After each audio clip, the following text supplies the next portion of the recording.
கேவலப்படுத்துறது சொல்றதுக்கெல்லாம் இந்த கருத்துக்கு தான் விஜய் வந்து கண்டன அறிக்கை கொடுத்திருக்கிறாரு. அதாவது தமிழக அரசு இதுல வந்து உரிமை கொண்டாடுறது வந்து இதை நாங்க செஞ்சோன்றது சொல்றது வந்து ரொம்ப வந்து இது அந்த மாதிரி யூஸ் பண்ணாதீங்க. இதையும் சொல்லுங்க. டாஸ்மார்க் நாங்க தான் திறந்து வச்சு பல லட்சக்கணக்கான பெண்களின் தாலியை நாங்க தான் அறுத்தோம் அப்படின்னு சொல்லுங்க. பெரியாரை நீங்க அதுல பின்பற்றீங்களா இல்லையா? பெரியார் தாலி அழி வந்து மங்கள நாடு அணைவது ஒரு அடிமை விலங்கு, அடிமை சங்கிலி, அடிமை இது அறுத்தெறிங்கன்னு அதை நீங்க அறுத்தெறிஞ்சனால அவர் சொன்னாரு. இப்ப அதை தான் நீங்க செய்றீங்க. குடிக்க வச்சு பல லட்சக்கணக்கான பெண்களின் தாலியை அறுத்தெறிஞ்சுக்கிட்டே இருக்கிறீங்க. அதையும் சொல்லுங்க. அதையும் நாங்க தான் சாதிச்சோம் அப்படி சொல்ல வேண்டியதானே? அப்படி சொல்லலாம்ல? கொடுமை. அது வந்து எது ஒன்றையும் அப்படி அவங்க தனக்கானதை ஆக்கிக்கிடுவாங்க. ஏதாவது ஒரு எங்க ஆட்சியில் நடந்தது, நாங்க தான் அதை சாதிச்சோம் அப்படின்றது. தக்லை படத்துல வந்து அதோட விளம்பரம் வந்து கமல்ஹாசன் வந்து கன்னட அமைப்புகள்லாம் அங்க வந்து மிகப்பெரிய போராட்டம் நடத்திட்டு இருக்காங்க. கமலோட திரைப்படத்தை நாங்க வந்து இங்க திரையிட மாட்டோம், அவர் மன்னிப்பு கேட்கணும்னு சொல்லி சொல்றாங்க. இவர் தெளிவா சொல்லிட்டாப்ல, நான் அன்பின் மீதான உணர்ச்சி பொங்கல் தான் அப்படி பேசினா, அது வரலாற்று அறிஞர்கள் எனக்கு சொல்லி கொடுத்ததும் அதுதான் அதை தான் நான் பேசுறேன்னு சொல்லிட்டாரு. ஆனா கன்னட அமைப்புகளே இப்ப சொல்றாங்களா, இதுல வந்து திமுக அரசு மௌனமா இருக்கு சார். அவருக்கு எம்பி பதவியும் கொடுத்துருக்காங்க. அப்ப இதுக்கு ஆதரவா தெரிவிச்சு எதுவுமே இது பண்ணாம அமைதியா இருக்காங்க சார். அவங்க அமைதியா தான் இருப்பாங்க. அவங்க தானே அந்த அரசு நிறுவுறதுக்கு போய் வாக்கேட்டாங்க. ஒரு சொட்டு தண்ணி தர முடியாதுன்னு சொல்ற அந்த அரசை நிறுவத்தான் இவங்க போய் வாக்கேட்டாங்க. அதான் ஐயா ஸ்டாலின் அவர்கள் போய் ஒரு கட்சி தலைவரா போல தமிழ்நாட்டு முதல்வராக இருந்துட்டு தானே போய் கேட்டாரு. அப்புறம் எப்படி பேசுவாரு? ஒரு வரலாற்று பூர்வமா பேசுவோம். நீங்க எங்களுடைய தோற்றுவாய், எங்களுடைய இனத்தினுடைய தொடக்கம் எதுன்னா நாங்க பேசுறோம். கன்னட இனத்தினுடைய தொடக்கம், அந்த மொழியினுடைய தொடக்கம் எது, தோற்றுவாய் எதுன்னா அவங்க அந்த மொழியில் ஆய்வறிஞர் கூட பேசிட்டோம். ஓஹோ, எல்லாருக்கும் தெரியும். இந்த தமிழ்தாய் வாழ்த்து இருக்குது இல்ல, தமிழ்தாய் வாழ்த்துல ஆரியம் போல் வழக்கொழிந்துங்கிற சொல்ல எடுத்தது யாரு? கன்னடமும் கழிதலுங்கும் கவின் மலையாளமும் துளுவும் உன் உதிரத்தில் உதித்ததுன்னு இருக்குல்ல, அந்த வார்த்தைகளை தூக்குனது யாரு? அந்த வரிகளை எல்லாம் எடுத்தது யாரு? இது ஐயா கருணாநிதி தான். ஏன் எடுத்தாரு? ஆரியம் போல் வழக்கொழிந்து, அந்த மொழி போல சிதைந்து அழியாம உன் சீரிழமை திறமையந்து அப்படின்னு வர்ற வார்த்தைகளை அதை ஏன் எடுத்தாரு? பிராமணர்கள் கோச்சுக்குவாங்க, ஓட்டு போட மாட்டாங்க. இல்லைங்களா? கன்னடமும் கழிதலுங்கும் கவின் மலையாளமும் துளுவும், இது அங்க நீங்க கொண்டாடுற தலைவரே கன்னடர் பெரியார், இங்க தெலுங்கு, அது உங்க தாய்மொழி. இதெல்லாம் அங்க அந்த இடத்துல தமிழிலிருந்து பிறந்ததுன்னு சொல்றாப்ல மனன்மணியும் பிரிதினர் சுந்தரனர். உடனே அதை எடுக்கிறீங்க. நீங்க ஏன் தூக்குனீங்க? இதையெல்லாம் எடுத்துவிட்டு என்ன தமிழ் தாய் வாழ்த்து இருக்கு? திராவிட நல் திருநாடுன்னு வந்துருச்சு.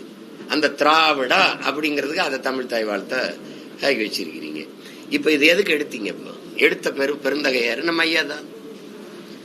உலகத்துக்கே தெரியும் தென்னிந்திய மொழிகள் எல்லாமே, இந்த பல மொழிகள் தமிழிலிருந்து பிறந்து உருவ கிளைத்த மொழிகள் தான் எல்லாருக்கும் தெரியும். அப்ப நீங்க அவங்க மொழிகள்ல சான்றோட நிரூபிக்கட்டும், இது இப்ப இந்த மொழி எங்களுடைய தொடக்கம் இதுதான் அப்படின்னு. அவர் வரலாற்று பூர்வமா தான், யாரும் மறுக்க முடியாது. எந்த வரலாற்று ஆய்வறிஞனும் தொல்பொருள் ஆராய்ச்சியாளனும் மொழியியல் ஆய்வறிஞனும் அதை மறுக்க முடியாது. அவர்களுக்கு அவங்களுக்கு இருக்கிற அந்த தமிழ் மொழியிலிருந்து எங்க மொழி வந்ததுன்னு சொல்லிக்கிறதுல அவங்க ஒரு சிறுமை அடைகிறாங்க.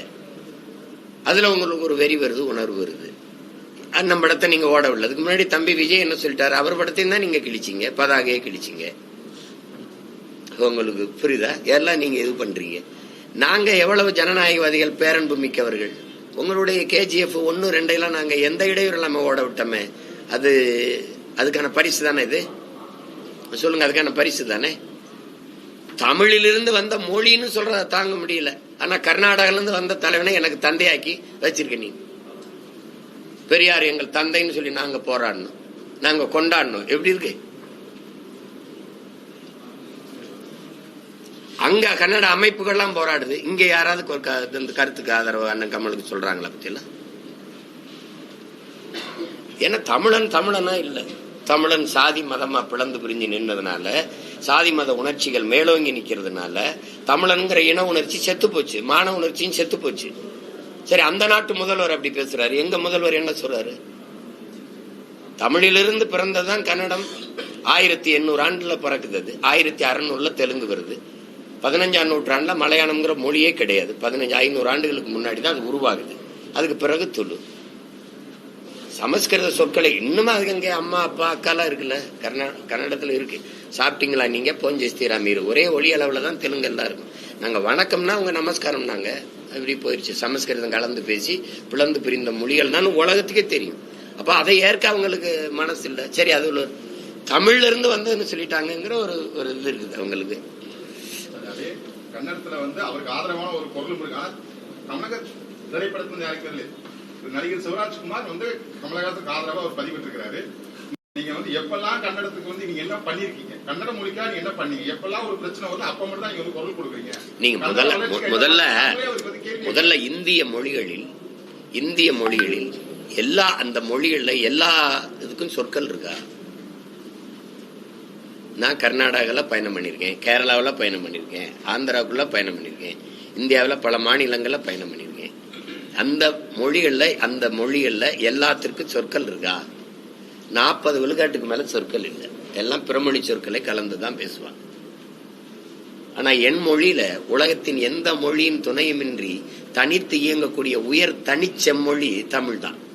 இப்ப இது என்னங்கிறீங்க? இது எல்லாத்துலயும் மைக்கு தான். இந்த மொழியில எல்லாம் மைக்கு தான். எனக்கு தான் இது ஒளி வாங்கி. நீங்க வச்சிருக்கிறதுக்கு பேரு என்ன? எல்லா மொழியிலயும் இது கேமரா தான். என்கிட்ட தான் அது ஒளிப்பதிவு கருவி. இது எல்லா இதுலயும் லைட்டு. எனக்கு இது விளக்கு, குழல் விளக்கு, புரியுதா உங்களுக்கு, சிமிழ் விளக்கு அப்படின்னு இருக்குது. எல்லாத்துக்குமே இது சேர் தான். எனக்கு இது நாற்காலி, இது டேபிள், எனக்கு இது மேசை, இது செல்போன், எனக்கு இது செல்லிடைபேசி, கைபேசி, அலைபேசி. எல்லாவற்றுக்கும் தமிழில் பல்வேறு கலை சொற்கள், உயிர் சொற்கள் இருக்குது. அப்ப கேரளால போலீஸ் ஸ்டேஷன் தான், எனக்கு காவல் நிலையம் இருக்குது. புரியுதுன்னு நினைக்கிறேன். அப்படி அவங்கவுங்க அந்த எல்லாம் அங்க எல்லா மொழிகளையும் பிக்சர்லும் சினிமால தான். எனக்கு திரைப்படம் இருக்குது, திரைக்கலை இருக்குது. அது அவங்களுக்கு ஏற்க மனசு இல்ல. தமிழுக்கு அவ்வளவு பெரிய பெருமையை தர அவங்களுக்கு முடியல. யார் சொல்றது? உலகின் முதன்மொழி தமிழ். நான் சொல்லலையே, உலகில் மொழியியல் ஆய்வறிஞர் எல்லாம் சொல்றான். உலகில் முதலாக மனிதன் பேசிய மொழி தமிழ்னு அமெரிக்க மொழியியல் ஆய்வறிஞர் அலெக்ஸ் குலியர் இன்னும் இருக்காப்ல, இறந்துடல, இன்னும் இருக்காரு. மாணவர்களுக்கு பாடம் எடுக்கிறது இந்த தலைமுறை. உலகின் தொன்மையான மொழி தமிழ் அப்படின்னு அது எல்லா ஆய்வறிஞனையும் ஏற்பான். இங்க ஜப்பானிய மொழியில் ஆய்வறிஞர் சுசுமுகோனாவை கூட சொல்றார், எங்கள் மொழியை 2000 ஆண்டுகளுக்கு முன்பு வேளாண்மை எப்படி செய்வது என்று கற்றுக் கொடுக்க தமிழர்கள் வந்தார்கள் எங்கள் நாட்டிற்கு. அவர்கள மொழியில் இருந்து உயிர் சொற்கள், கலை சொற்கள், வேர் சொற்களை எடுத்து எங்கள் மொழியை நாங்கள் செழுமைப்படுத்தி கொண்டோம்.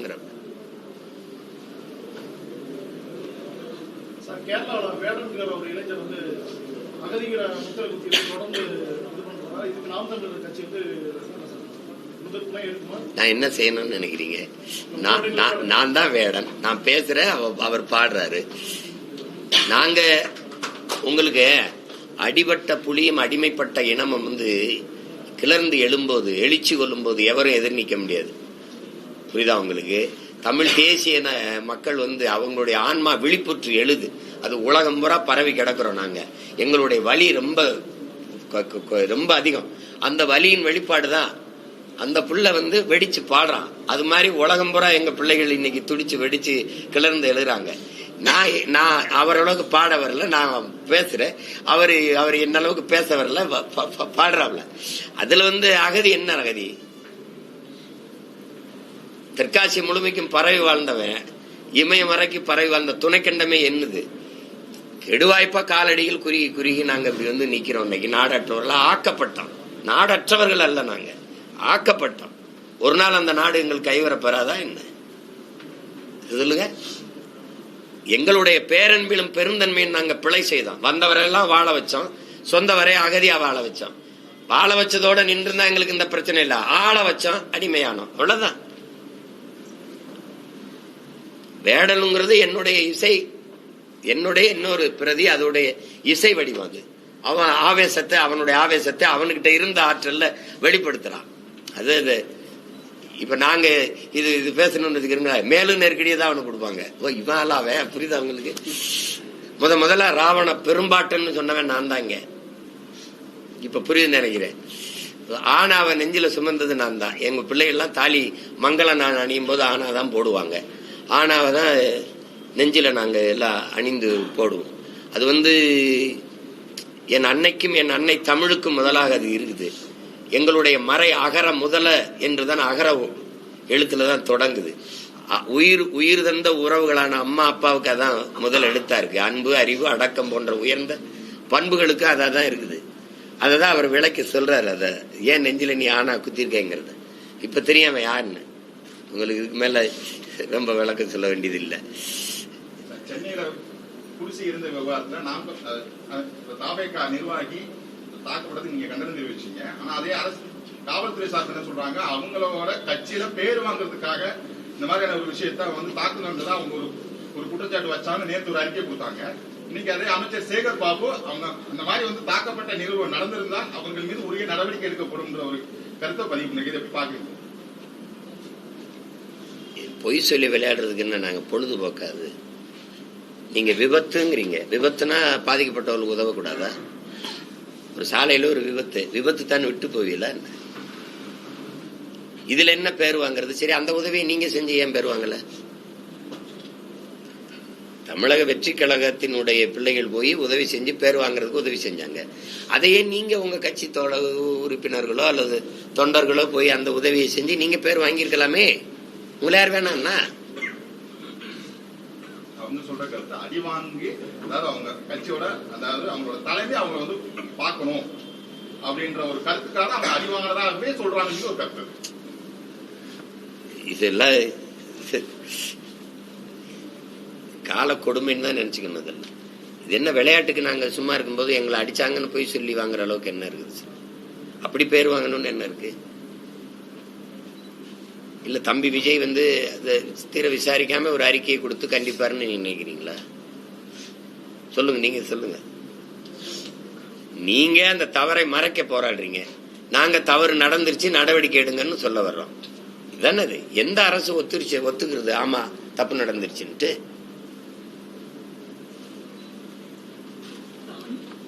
அன்புமணியை மத்திய அமைச்சராக்கி தவறு செய்வது என்று பாமக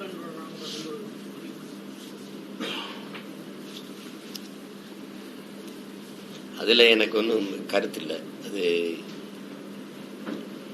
தனிப்பட்ட முறையில் நான் எங்கள் ஐயா மேலே அளவு கடந்த மதிப்பும் பேரன்பும் வச்சுருக்கேன். அதே மாதிரி சின்னையா மேலேயும் ரொம்ப பேரன்பு வச்சுருக்கேன். அங்கே தான் நான் இருந்தேன். இப்போ அதில் போய் இப்போ இது ஒன்றும் இல்லை. அது எங்கள் ஐயாவுக்குள்ள சின்ன சின்ன மன வருத்தம் இருந்திருக்கலாம். அதனுடைய வெளிப்பாடை இப்போ பேசலாம். இதில் போய் இதை பேசிட்டு இருக்க வேண்டியதில்லை.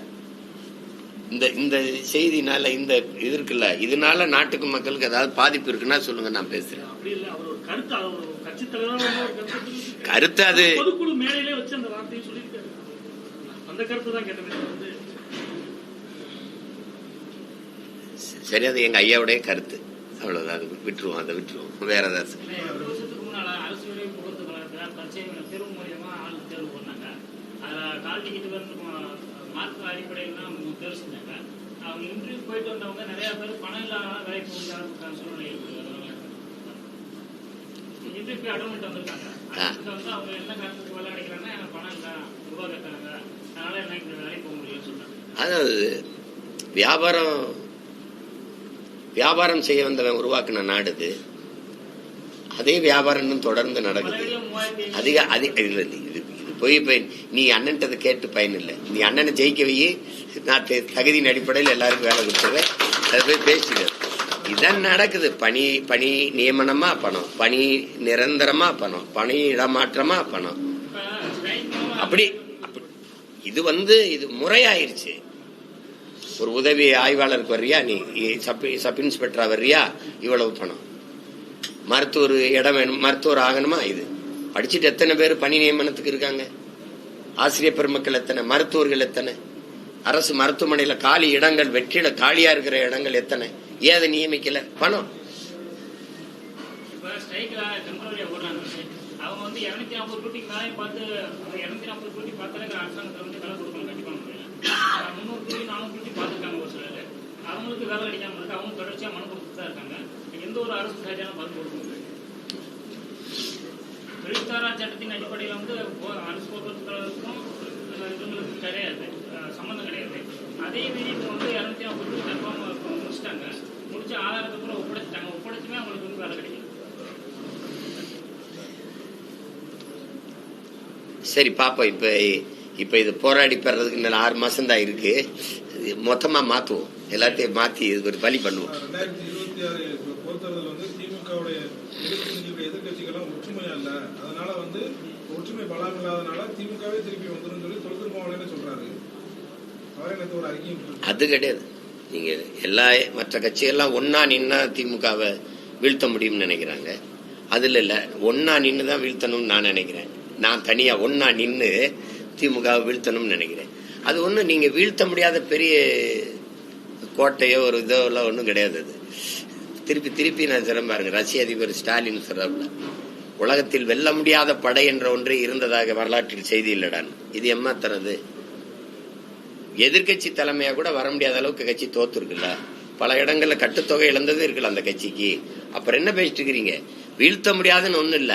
உயர்ந்த நோக்கம், உயர்ந்த தத்துவம், கடுமையான உழைப்பு, கோட்பாடு இருந்தா வீழ்த்தலாம். திமுக இதெல்லாம் எங்க அண்ணன் திருமாவளவன் சொல்றாரு, நீங்க சொல்றீங்களே, ஓட்டுக்கு காசு கொடுக்காம வெல்லுமா? ஐயா ஸ்டாலின் முதலமைச்சர் தானே, பெரிய தலைவர் தானே, அவர் தொகுதியில அவர் நிக்கிற இடத்துல வாக்குக்கு காசு கொடுக்காம வெல்லுவாரா? பதில் இருக்கா உங்ககிட்ட? பதில் இருக்கா? கம்யூனிஸ்ட் கட்சி இருக்குல்ல, கம்யூனிஸ்ட் கட்சிக்கே காசு இவங்க தானே கொடுக்க சொல்றாங்க. என்ன நீங்க பெரிய ஆட்சி, ஒரு நேர்மை, பெரிய கூட்டணி, வலிமைன்னு உங்க விரும்பி கொடுக்குறாங்களா? வாக்குக்கு விலை இருக்கு. 500 ரூபாய்க்கு போட மறுக்கிறாங்க அப்படின்னா 1000, 1000க்கும் தயங்குறாங்கன்னா 2000. இங்க என்னன்னு நீங்க நல்லா விளங்கணும். ஒரு அதிகாரி தவறா இருக்காருன்னா நீக்கிட்டு நேர்மையான அதிகாரியே போடலாம். புரியுது நினைக்கிறேன். ஒரு அமைச்சர் தப்பா இருக்காருன்னா அவரை பதவியில வச்சுட்டு வேற நல்ல அமைச்சரை போடலாம். ஆனா இங்க எல்லாமே தப்பா இருக்கு. ஒரு கிணறுல நச்சு நீர் இருந்ததுன்னா, விஷ நீரா இருந்ததுன்னா, அது கெட்டு போச்சுன்னா அதை இறச்சி ஊத்திட்டு வேற தண்ணியை ஊற விடலாம். ஒரு ஏரி விஷமாயிருச்சு, நஞ்சாயிருச்சுன்னா அந்த ஏரி தண்ணீர்லாம் வெளியேற்றிட்டு வேற தண்ணீரை நிரப்பலாம் அல்லது சரி பண்ணலாம். கடல் நஞ்சாயிருச்சுன்னா என்ன பண்ணுவீங்க? மக்கள் பெருங்கடலை நஞ்சாக்கியவர்கள், விஷமாக்கியவர்கள் இந்த ஆட்சியாளர். நான் கெட்டவன், நான் ஊழல் லஞ்சத்தில் ஊறி திளைத்தவன். என்னை கேள்வி கேட்கிற அருகதையோ தகுதியோ நேர்மையோ முன்னாடி இருக்கிற என் மக்களுக்கு இருக்கக்கூடாது. அப்ப என்ன செய்யறது? நான் அடிச்ச கொள்ளையில அவனுக்கு கொஞ்சம் பங்கு கொடுத்துடணும். அந்த பங்கு தான் வாக்குக்கு 1000, வாக்குக்கு 500. உனக்கு மிக்சி, உனக்கு கிரைண்டரு, உனக்கு குடும்ப தலைவிக்கு 1000, உன் படிக்க போற பெண்ணுக்கு புதுமை பெண்ணுன்னு 1000, அது தமிழ் மகன் ஒரு 1000. என்னது இது? என்னது இது? இதெல்லாம் என்ன ஸ்கீம்? இதெல்லாம் திட்டம். இதெல்லாம் வளர்ச்சியில வருது. இதெல்லாம் வளர்ச்சியா? 10 லட்சம் கோடி கடனை வாங்கி வச்சுட்டு அதிக கடனை பெற்றிருக்கிற நாடு இந்தியா. இந்தியாவில் அதிக கடனை பெற்றிருக்க மாநிலம் தமிழ்நாடு. யாரு கேட்டது உனக்கு 1000 ரூபாய்? என் தங்கச்சி கேட்டுச்சா பள்ளிக்கூடத்துக்கு படிக்க போறேன்னு? கல்வியை தரப்படுத்தி இலவசமா கொடு. இலவச பேருந்து யாரு கேட்டா? மாணவர்களுக்கு இலவச பஸ் பாஸ் கேட்டானா? என் பிள்ளை கேட்டானா? கல்வியின் தரத்தை உயர்த்தி கல்வியை அறிவை வளர்க்கிற கல்வி இலவசமா கொடு. பஸ் கட்டணம் நான் கொடுத்து எடுத்துக்கிறேன். அங்க 10 லட்சம் ரூபாய்க்கு சீட்டு, இங்க 100 வந்து 50 ரூபாய், 10 ரூபாய், 20 ரூபாய் பயணச்சீட்டு இலவசம்ங்கிறது. இதெல்லாம் வளர்ச்சி, இதெல்லாம் ஆட்சி முறையா? யோசிச்சு பாருங்க. இது கேவலமா இருக்கு. ஒன்னு இதுல எங்களுக்கு வந்து திமுக தான் ஜெயிக்கும். ஜெயிச்சு என்ன ஆகும்? இதை விட கொடுமையா வரும். கள்ளச்சாராயம் குடிச்சா 10 லட்சம் கொடுத்தோம் போன ஆட்சியில. இந்த ஆட்சியில 20. அதான் 20 லட்சம். வேற என்ன மாறுதல் வந்துடும்? திமுக வந்தா என்ன வந்துடும்? இந்த குடும்ப தலைவிக்கு 1000 கூட ஒரு 500 சேர்த்து கொடுப்பாங்க. 1500. வேற ஏதாவது மாறுதல் வருமா? மலையை குவாரின்னு வெட்டுறதை நிறுத்துவானா? உலகத்துல மண்ணள்ளி ஆத்து மணலை விற்கிறத நிறுத்துவாங்களா?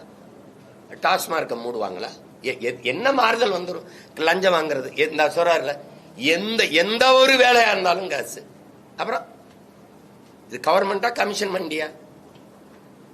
கவர்மெண்டா கமிஷன் கிடையாது. சொல்லுங்க, எது கமிஷன் கொடுத்தா தான் அவர் எதிர்கட்சியா இருக்கும்போது கமிஷன் கரப்ஷன் இப்படி பேசிட்டு, அப்புறம் அது வந்தா அதேதான் கலெக்ஷன். அதானே அதேதான் இப்ப நடக்குது. கடமை, கண்ணியம், கட்டுப்பாடு எல்லாம் அது ஒண்ணுக்கு தான் இங்க தட்டுப்பாடு இருக்குது. வேற என்ன இருக்காங்க? என்ன மாறுதல் வந்துடும்? 5 ஆண்டுகளை தமிழகம் கண்ட வளர்ச்சியை சொல்லுங்க. எங்க 60 ஆண்டுகளா மாறி மாறி ஆண்டுறேன்னு இலவச அரிசி போட்டா தான் வாங்கி சாப்பிட்டு வயிறு வளர்த்து உயிர் பிழைக்க முடியும். ஏழ்மை வறுமை நிலையில என் இனக்கூட்டம் நிக்குது. நீங்க பேசிட்டு இருக்கிறீங்க, இதை வளர்ச்சின்னு பேசிட்டு இருக்கிறீங்க. சமத்துவபுரத்துல கட்டி கொடுத்துருக்க வீட்டுல நீங்க ஒரு தடவை படுத்து இருந்துச்சு வாங்க பாப்போம். அது வீடா கோழி கூடா? எந்த அளவுக்குள்ள ஏழ்மை வறுமை இருக்குது நீங்க இன்னும் பேசிட்டு இருக்கிறீங்க. உங்களை இப்ப இந்த தேர்தல் வர வர பாருங்க எவ்வளவு அன்பும் பாசமும் மக்கள் மேல அக்கறையும் வருதுன்னு பாருங்க. அறிவிப்பாங்க பாருங்க ஒன்னும் இதுல ஜெயிக்குது. நாடு நாசமாகிறதுன்னு முடிவெடுத்துட்ட பிறகு அது யார் ஜெயிச்சா நமக்கு என்ன? அதுல போய் என்ன பேசுறதுக்கு இருக்கு? அது ஜெயிக்குது. அது 2026 பாஜக எம்எல்ஏக்களோட நான் வந்து சட்டமன்றம் நோக்கி யாத்திரை போக போறேன்னு சொல்லி நைனா நாகேந்திரன் கருத்து வெளியிட்டு இருக்காரு. எப்படி பாக்குறீங்க நீங்க? 2026 சட்டமன்ற தேர்தலில் பாஜக எம்எல்ஏகளுடன் சட்டமன்றம் நோக்கி நான் யாத்திரை போக போறேன். இவங்க வந்து ரத யாத்திரை வேல் யாத்திரை நடத்துறாங்க. நான் வந்து சட்டமன்றம் நோக்கியான ஒரு யாத்திரை நடத்துறேன் அப்படின்னு சொல்லி பாஜக மாநில தலைவர் ஒரு கருத்து வெளியிட்டு இருக்காரு.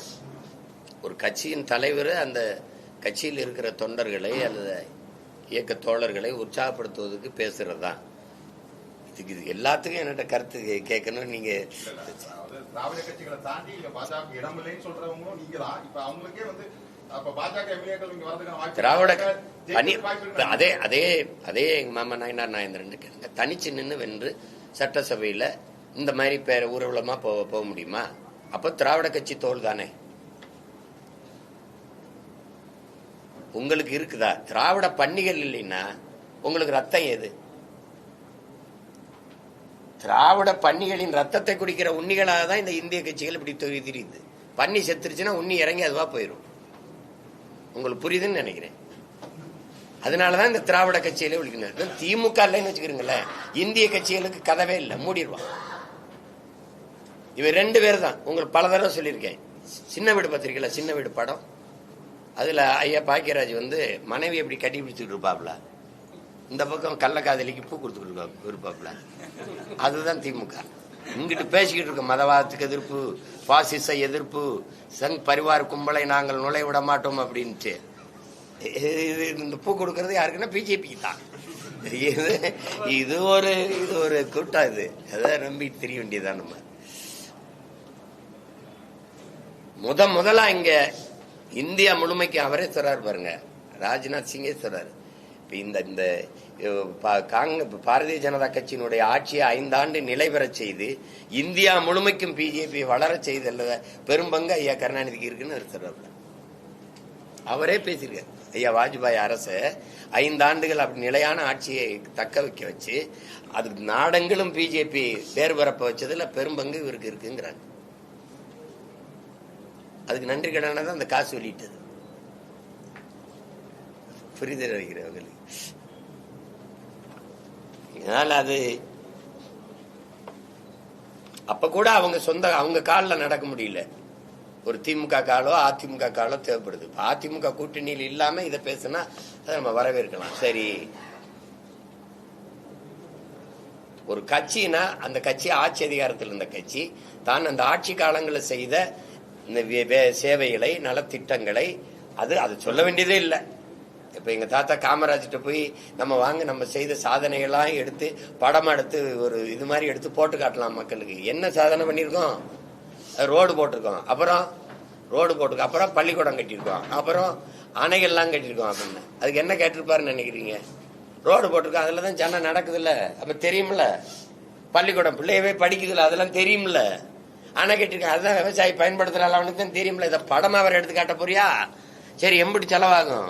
2 லட்சம் ஆகும். அட சனியை முடிச்சுன்னு எந்திரிச்சு போ, இதுக்கு இன்னும் 10 பள்ளிக்கூடம் கட்டி பிள்ளைகளை படிக்க வச்சிருவேன்னு போனால அவர் செயல் அரசியல், சேவை அரசியல் இருந்தாரு. இது வெறும் செய்தி அரசியல். 1000 ரூபாய் குடும்ப தலைவிக்கு செப்டம்பர் மாசம் கொடுக்க போறத ஜனவரி 1ல இருந்து விளம்பரம் பண்ண ஆட்சி இது. குடும்ப தலைவிகளுக்கு 1000 ரூபாய் செப்டம்பர் மாசத்தில் கொடுக்க போகிறோம் அப்படின்னு எல்லா தொலைக்காட்சியிலையும் எல்லா இடங்கள்லையும் பதாகை வச்சு விளம்பரம் செய்த கட்சி ஆட்சி இது. இங்க எங்க சேவை அரசியல், செயல் அரசியல் எங்க இருக்கு? வெறும் செய்தி அரசியல். இந்த நாட்டில் மக்கள் அரசியல் எங்க இருக்கு? கட்சி அரசியல், தேர்தல் அரசியல். தேர்தலில் எதை பண்ணா ஜெயிக்கலாம், எந்த சாதிக்காரனை நிறுத்தினா ஜெயிக்கலாம், வாக்குக்கு எவ்வளவு காசு கொடுத்தா ஜெயிக்கலாம், இதே தானே.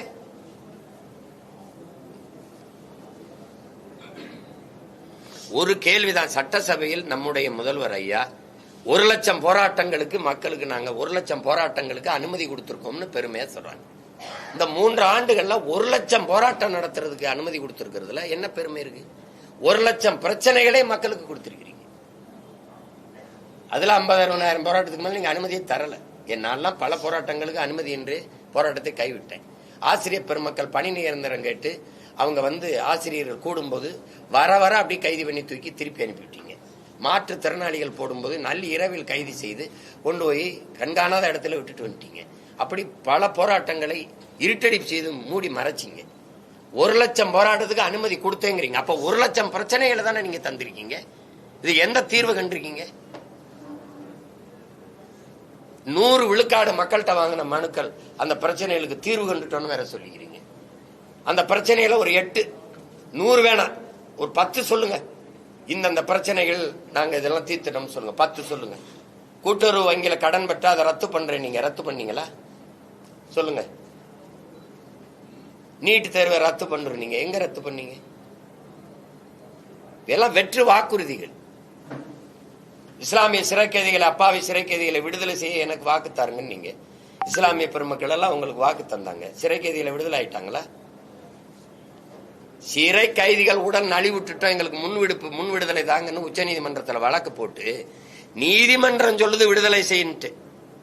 அதுக்கு பதில் மணி தாக்கல் செஞ்ச திராவிட முன்னேற்ற கழக அரசு இவர்கள் எந்த மனநிலையில் உள்ளே சென்றார்களோ அதே மனநிலையில் இன்னும் இருக்கிறார்கள். 35 வருஷம் கழிச்சு விடுதலை செய்தால் அங்க இருக்கிற இந்து அமைப்பு தலைவர்களின் உயிருக்கு பேராபத்தாயிரும், ஆபத்தாயிரும், அதனால விடுதலை செய்யக்கூடாதுன்னு பதில் மணி தாக்கல் செஞ்சிச்சு. பொய் சொல்றேன்னு நினைக்கிறீங்களா? அப்புறம் எல்லாம் ஏமாற்று. எதிர்கட்சியா இருக்கும்போது இந்தி தெரியாது போடா, ஆளுங்கட்சியா இருக்கும்போது இந்திக்காரனே வாடா, எதிர்கட்சியா இருக்கும்போது கருப்பு கொடை, ஐயா மோடி வரும்போது கருப்பு பலூன், ஆளுங்கட்சியா இருக்கும்போது வெள்ளை கொடை. இது என்ன இன்னைக்கு நேத்தா பாக்குறோம் இந்த நாடகத்தை? சின்ன பிள்ளையில இருந்து பாக்குறோம். ஒரே நாடகம், ஒரே நடிப்பு, ஒரே வசனம். வேற மகிழ்ச்சி. நன்றி.